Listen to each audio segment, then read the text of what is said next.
Hello, my dear all students. Very nice good morning to all of you. बच्चों, आज हम लोग AP chapter का एक्सरसाइज 5.2 डिस्कस करने वाले हैं, जिसमें से हम लोगों ने पिछली वीडियो में क्वेश्चन नंबर 1 to 5 डिस्कस कर लिया है और उसे खूब बेहतर ढंग से समझ भी लिया है। तो आज हम लोग क्वेश्चन नंबर 6 से प्रारंभ करेंगे एवं इससे आगे की प्रश्नों पर चर्चा करेंगे।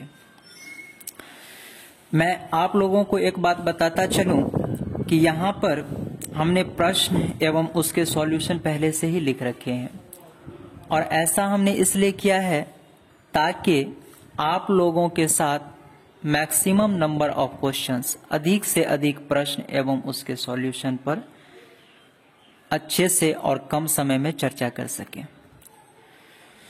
तो बिना देरी किए हुए हम प्रश्न की ओर बढ़ेंगे। अब उस प्रश्न संख्या 6।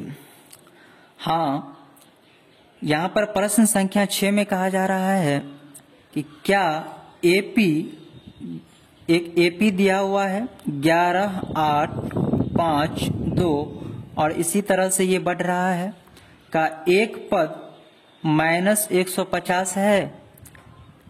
क्यों? यदि है तो क्यों है, और नहीं है तो भी क्यों है, इसका कारण बताना है। तो बच्चों, हमने हमेशा से ही कहा है कि किसी भी प्रश्न को हल करने से पहले उस प्रश्न को खूब बेहतर ढंग से समझ लें और उस प्रश्न में क्या कहा जा रहा है उसके अनुकूल ही कार्य करें। यहाँ पर कहा जा रहा है प्रश्न में, पहला पद जैसे यहाँ पर 11 है, दूसरा पद 8 है, तीसरा पद 5 है, चौथा पद 2 है। इसी तरह से आपको ये पूछा जा रहा है कि इस एपी का कोई ऐसा पद भी होगा जो -150 हो सकता है। कहने का मतलब आपको पदों की संख्या n पूछा जा रहा है कि कोई n ऐसा है जो -150 हो, उस पदों की संख्या। तो इसके लिए हम जांच कर लेते हैं। यहाँ पर देखेंगे इस एपी का पहला पद a बराबर दिया हुआ है 11, a बराबर दिया हुआ है 11, और सारवंतर d दूसरा पद माइनस पहला पद 8 - 11, 8 में से 11 को माइनस करेंगे -3, और यहाँ पर अंतिम पद के रूप में मैं फिलहाल यह समझ लूं कि वह कोई एक पद है जो -150 हो सकता है। तो उसे हमने अंतिम रूप के पद में, अंतिम पद के रूप में 150 को ले लिया है। तो चेक कर लेता हूं। अभी सूत्र से फॉर्मूला लगाएंगे एपी का, an बराबर a + n-1 इंटू में d। an जो कि अंतिम पद को निरूपित करता है, दर्शाता है। यहाँ पर सभी की वैल्यू हम ला करके इस फॉर्मूले में पुट कर लेंगे, रख लेंगे। तो यहाँ पर an के जगह पर हमने रख लिया कितना, 150। a बराबर a के जगह पर कितना दिया हुआ है 11, और n पता नहीं जो हमें पूछा जा रहा है, और ये d की वैल्यू की दी हुई है यहाँ पर -3। यदि मैं इसे कैलकुलेट करूँ आगे तो -150 बराबर 11, और यहाँ पर देखिए -3 का गुणा अगर मैं करूँ n से, n का गुणा अगर -3 से होगा तो कितना हो जाएगा बोलिए, -3n, और -3 का यदि -1 से गुना करो तो इसका साइन का गुना, चिन्ह का गुना माइनस माइनस प्लस, और 1 का 3 से गुना करने पर 3 एकम 3। तो यहाँ पर देखेंगे 14 माइनस में 3n, 11 + 3 कितना हो गया बोलिए 14, और माइनस में ये वाला 3n है, और इस 3n को हमने बाईं ओर भेज दिया तो -3n था दाईं ओर, और बाईं ओर लाने पर ये क्या हो गया बोलिए, प्लस का 3n, और यहाँ पर है ये 14 पहले से ही, और इस 150 को हमने इधर लाया तो ये हो गया प्लस का 150। तो इस तरह से 14 + 150 को जोड़ने पर 164 प्राप्त हुआ और n जो कि n बराबर 164 और n के साथ में जो गुणा में होता है वो नीचे आ जाता है। तो 164 में यदि मैं 3 से डिवाइड करूं, भाग लगाऊं, तो ये हमें n की वैल्यू मिल गई 54.66। तो अब बताइए n की वैल्यू जो आ रही है यहाँ पर, ये दशमलव में हमें मिल रही है। तो आप क्या कह सकते हैं कि यह कोई एक पद हो सकता है उसका? बिल्कुल भी नहीं होगा। हमने लिखा है यहाँ पर, यहाँ n एक प्राकृतिक संख्या नहीं है जो n के लिए संभव नहीं है। बच्चों मैं आपको बताऊं, यदि क्लास में मैं बोलूं कि बच्चों बताओ कि इस क्लास में कितने बच्चे हैं, तो आप किस तरह से काउंट करते हैं? 1 2 3 4 5 6 इस तरह से आगे काउंट करते जाते हैं। लेकिन क्या कभी ऐसा होता है कि आप इस तरह से काउंट कर दो, जैसे कि 1 2 3 4 4.5 5.5, ऐसा कभी बोलोगे? बिल्कुल भी नहीं बोलोगे। चाहे क्लास में विकलांग बच्चे ही क्यों ना हो, लेकिन उसे भी हम क्या करते हैं? प्राकृतिक संख्या में ही गिनती करते हैं। तो यहाँ पर पदों की संख्या जो दी हुई है, तो पदों की संख्या की भी जो गिनती होती है वो किस में होती है बच्चों? प्राकृतिक संख्या में ही होती है। जैसे देखिए, पद बोलेंगे कि कितने पद हैं, तो आप हमेशा से ही गिनते हैं कि 1 2 3 4, आगे होगा तो 5। आप कभी नहीं बोल सकते कि 4.5 या 4.32 इस तरह से। तो यहाँ पर आप देख पा रहे होंगे कि n जो कि पदों की संख्या है, ये दशमलव में शो कर रहा है। कहने का मतलब ऐसा कोई भी पद नहीं होगा जो कि -150 हो। इस एपी का कोई भी ऐसा पद नहीं होगा जो कि -150 हो। तो हमने इस प्रश्न को समझ लिया, और क्यों नहीं है ये भी उम्मीद करता हूं कि अच्छे से समझ पाए होंगे।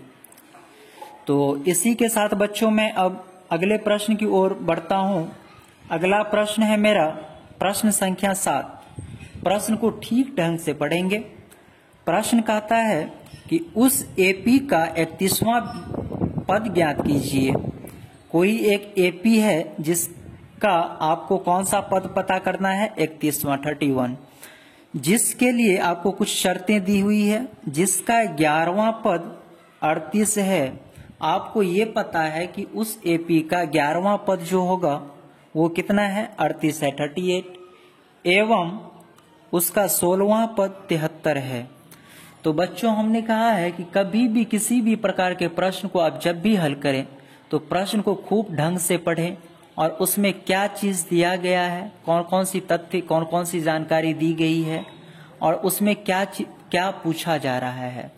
और जो चीज हमें पूछा जा रहा है उसके लिए हमें किन किन तथ्यों की, किन किन बातों की, किन किन की जरूरत होगी, वो जानकारी पहले जो प्रश्न में दिए हुए हैं उससे आप प्राप्त करें।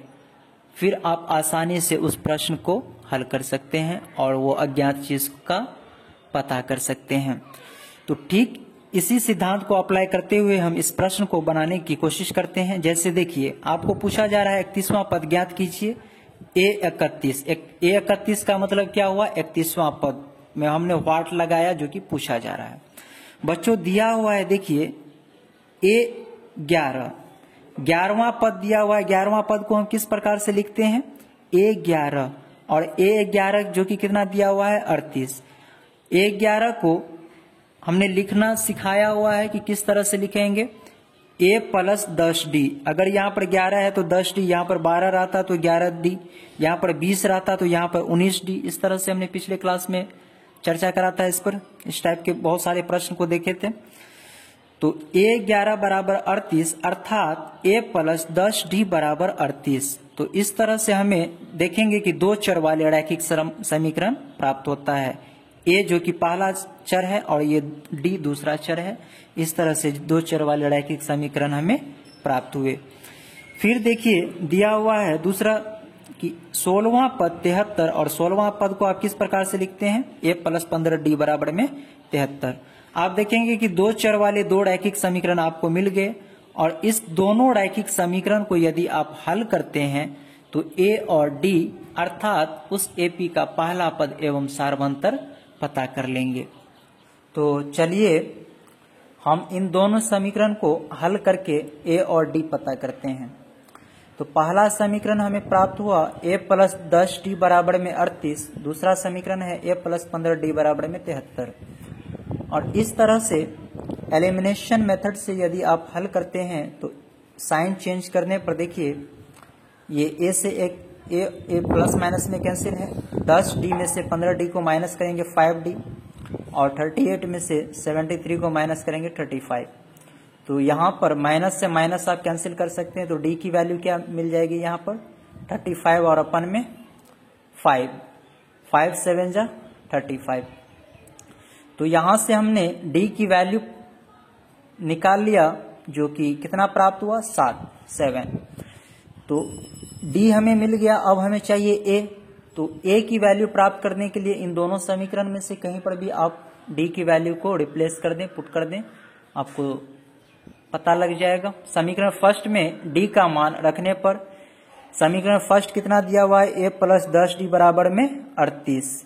तो a की वैल्यू नहीं पता, प्लस है तो प्लस 10 और गुणे d का मान कितना दिया हुआ है 7 बराबर में 38। तो 10 गुणे 7 70 बराबर में 38। इस तरह से आप निकालेंगे तो a की वैल्यू कितना मिल जाएगा 32। तो देखिए बच्चों उस एपी का हमने पहला पद एवं सार्वंतर पता कर लिया, जो कि पहला पद है यहाँ पर ए जो कि कितना है -32 एवं सार्वंतर डी जो कि है 7। अब हमें पूछा क्या जा रहा है उस एपी का 31वां पद पता करने के लिए हमें क्या सब चाहिए था। तो एक उस एपी का पहला पद चाहिए था और हमें सार्वंतर चाहिए था। तो ये दोनों उस एपी का हमने पहला पद एवं सार्वंतर कैसे पता किया, तो उस प्रश्न में जो जानकारी दी गई थी उसी की मदद से हमने प्राप्त कर लिया। तो अब मैं 31वां पद निकालता हूं। तो 31वां पद को आप किस प्रकार से लिखेंगे a प्लस 30d, 31 है तो 30, एक कम 31d। तो a की वैल्यू रख दीजिए -32, प्लस है प्लस 30 गुणे d का मान 7, 30 गुणे 7 210 और माइनस में ये 32, 210 में से 32 को माइनस करेंगे 178 जो कि आपका आंसर सही हो जाएगा।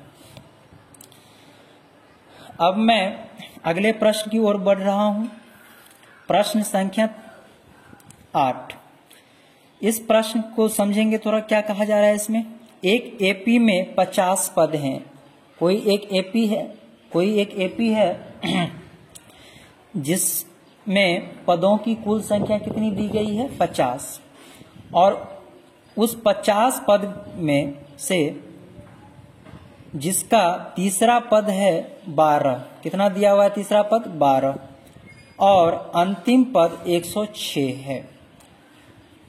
आपको जानकारी में दिया गया है कि एक एपी है जिसमें पदों की कुल संख्या 50 है एवं उस एपी का तीसरा पद 12 है एवं अंतिम पद 106 है। तो बताइए कि उस एपी का 29वां पद कितना होगा। तो कोई भी एपी हम जरूर बता सकते हैं, लेकिन उसके लिए हमें क्या सब चाहिए होता है, तो उस एपी का पहला पद एवं सार्वंतर चाहिए होता है।